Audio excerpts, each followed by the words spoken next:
So you didn't get matched. What do you do now? So hi everyone, welcome back to my channel. So today we're going to be speaking about something very real that does happen in the whole entire field of nutrition and dietetics, and that is some people do not get matched. There was a journal article that I was reading, I think it was from 2011, 2012, and I was actually reading it a couple days ago. It was from Today's Dietitian, and it stated in 2011, 2012, as I mentioned earlier, that only 50% of individuals which apply for a nutrition and dietetics internship actually get matched. And for those of you that are new to my channel, I'm going to put up a video in my information box, whatever side it's on. I want to say it to the side. If you're not aware of the internship process for becoming a dietitian, this video is definitely a big help. So before you watch this video, jump on over to there. There is a shortage of preceptors and there is a high demand of individuals applying for a dietetic internship. Now let's be honest, I'm gonna be honest with you, not everyone gets matched. I remember one time there was a dietitian, the one who actually trained me in my current position, that was saying that her friend applied like 7 times. So it's real, guys. The struggle is real. So let's talk about the different, that was the door squeaking. So let's talk about the different options that you have if you did not get into a dietetic internship. So let's begin with the story time. I like to begin with my stories if you guys haven't noticed. So this story is very relevant because it shows you what I did during my internship. So let's just begin. I applied for my internship twice. Let me tell you the reason for that. The first time I applied for my dietetic internship, it was with a distance learning program. And I'm going to tell you, those of you that do the distance learning coordinator program, I'm going to give you a round of applause. Kudos to you, because it is hard to find a dietitian preceptor who is willing to basically have you shadow them. It's hard. When I applied for my internship and with the whole entire distance learning program, I was like, wow, you know, it's gonna cost a lot of money. This is money I do not have. Loans were even an option. So long story short, I decided to relinquish my seat to that dietetic internship, but I did not attend. Yes, y'all, I did not attend.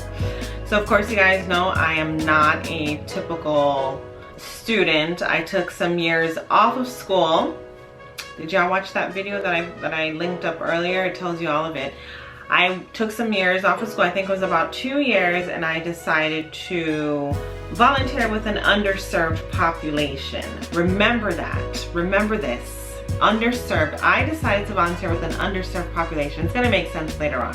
So when I applied for the internship again, I tried to apply to the same distance learning program, and then the internship director was like, oh, you know, I remember you, and the way that the whole entire DPD matching goes, you can't apply to an internship again, you'll never get accepted. Come to find out, that was a lie. I don't know why she lied to me.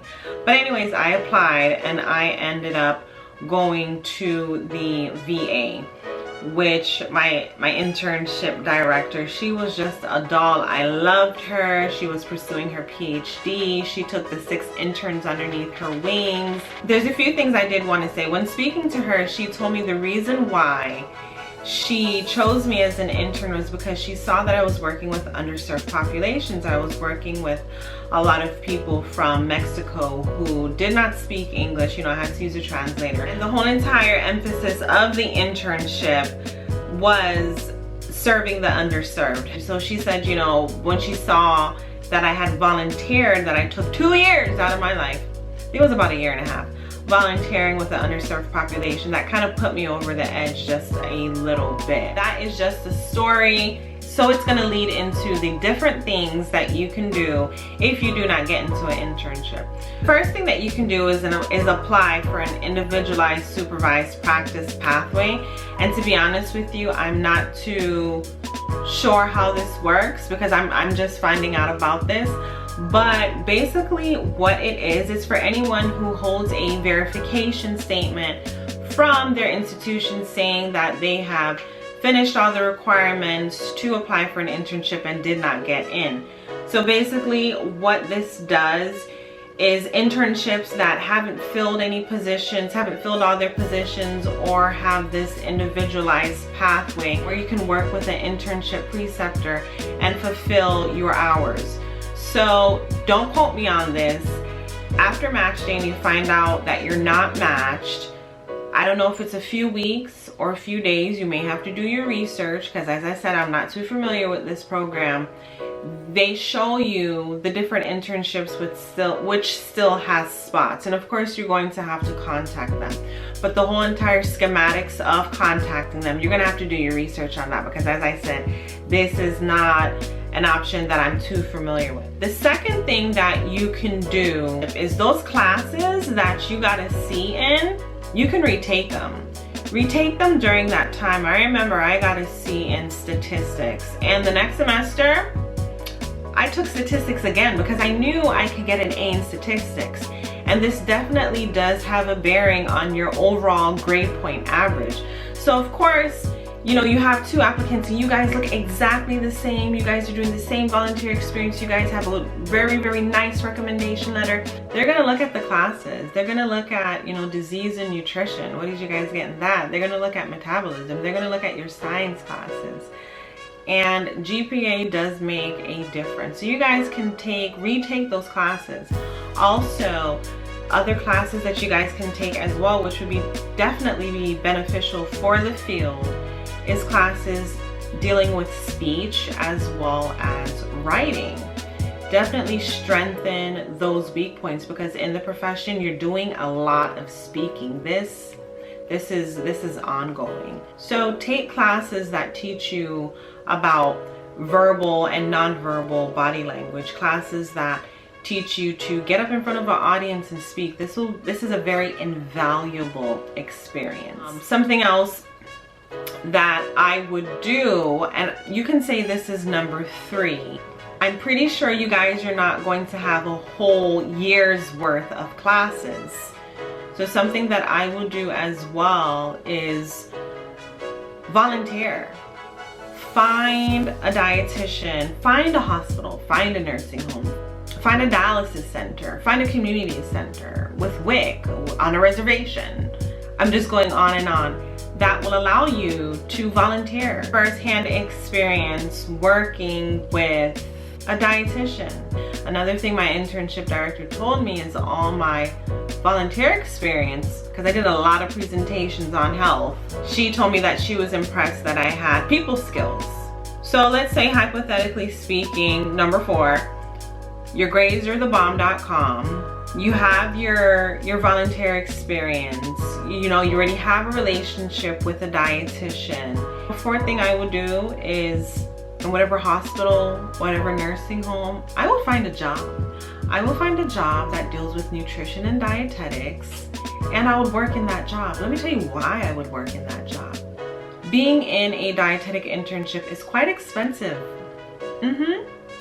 Loans are no fun. Being in debt is not fun.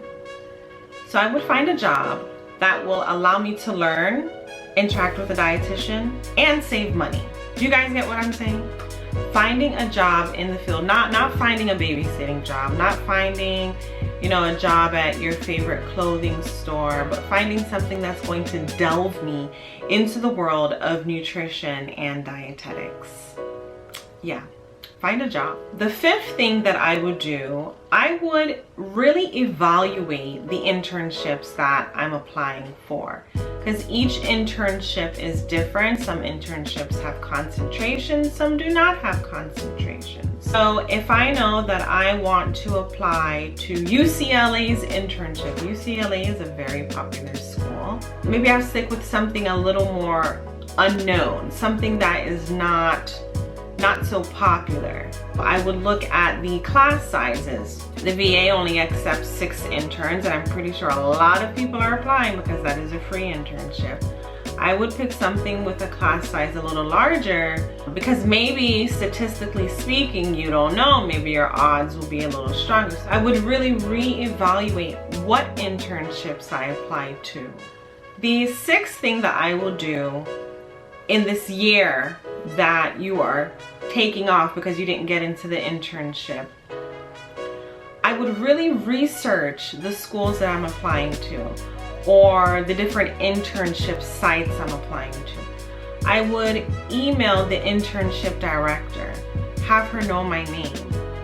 There are certain times of the year where you can visit the campuses, you can visit the different internship sites depending on which one it is, of course. And I would go and I would be like, hi, I'm Kim. I'm the one that emailed you the question about XYZ.